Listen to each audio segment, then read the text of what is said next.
Pemirsa, Ketua Kadin Bali Ana Agung Ngurah Halid Wiraputra mendukung rencana pengembangan Pelabuhan Benua Denpasar. Pengembangan pelabuhan selain untuk sektor pariwisata juga untuk eksportir. Ekspos dia tidak ada di... Ketua Kadin Bali Ana Agung Ngurah Halid Wiraputra mengatakan Pelabuhan Benua memang harus dikembangkan.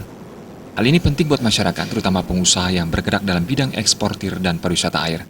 Diketahui konsep pembangunan Pelabuhan Benua oleh Pelindo 3 Denpasar, yakni Pelabuhan Peti Kemas, sehingga membantu ekspor ke luar negeri. Pengembangan Pelabuhan Benua tersebut harus segera direalisasikan.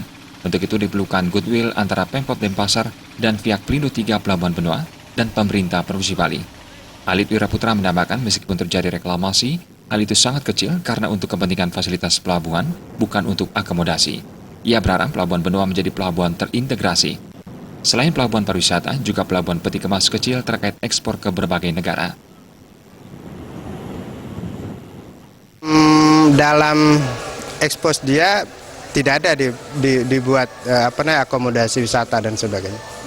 Tidak ada dibuat dalam ekspos dia kepada Kadin, itu memang murni untuk pelabuhan dan murni untuk kepentingan publik, untuk fasilitas pelabuhan.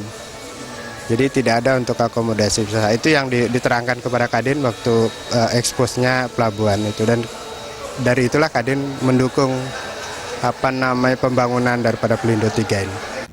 Sementara berdasarkan rapat Kadin dengan Pelindo bahwa pengembangan Pelabuhan Benua murni dilakukan Pelindo. Suparyana dan Angga, Bali TV.